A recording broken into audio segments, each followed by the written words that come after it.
कोपरगावकरांनो, बाजारात फिरून थकलात तरीही हवी ती वस्तू मिळत नाहीये का? मग या थेट द फॅमिली मार्ट मध्ये तुमच्या घरासाठी लागणाऱ्या जवळपास सर्वच वस्तू आता एकाच छताखाली. लहान मुलांची आकर्षक खेळणी, मुलांचे व मोठ्यांचे कपडे, घरगुती वापराच्या वस्तू, किचनवेअर, भांडी, गिफ्ट्स आयटम, शैक्षणिक साहित्य, सजावटीच्या वस्तू आणि दैनंदिन गरजेच्या 10,000हून अधिक वस्तूंचा भव्य संग्रह. उत्तम गुणवत्ता, भरपूर व्हरायटी आणि होलसेल दरांमुळे ग्राहकांची वाढती पसंती. सणोत्सव असो, वाढदिवस असो किंवा रोजच्या गरजेची खरेदी, प्रत्येकासाठी योग्य पर्याय फक्त द फॅमिली मार्ट मध्ये. मग वाट कसली पाहता?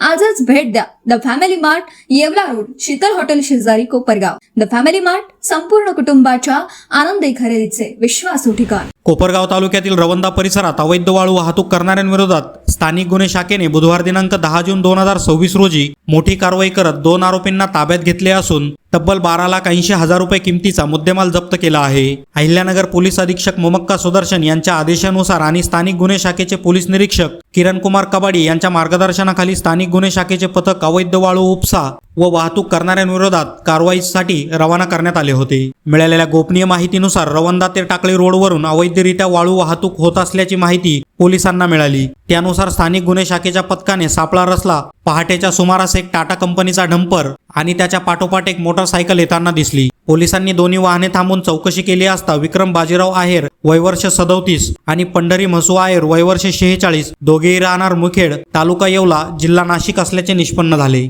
आरोपींकडून अंदाजे 2 ब्रास वाळू, एक टाटा डंपर आणि एक मोटरसायकल असा एकूण 12,80,000 रुपये किमतीचा मुद्देमाल जप्त करण्यात आला आहे. या प्रकरणी कोपरगाव तालुका पोलीस ठाण्यात भारतीय न्याय संहिता 2023च्या कलम 303(2) अन्वये गुन्हा दाखल करण्यात आला असून पुढील तपास कोपरगाव तालुका पोलीस करत आहेत. अवैध वाळू उपसा आणि वाहतुकीविरोधात पोलीस प्रशासनाने कठोर भूमिका घेतली असून अशा कारवाई यापुढेही सुरू राहणार असल्याचा इशारा प्रशासनाकडून देण्यात आला आहे. बातमी तुमची, प्राधान्य आमचं. प्राधान्य न्यूज साठी प्रमोद पवार, कोपरगाव.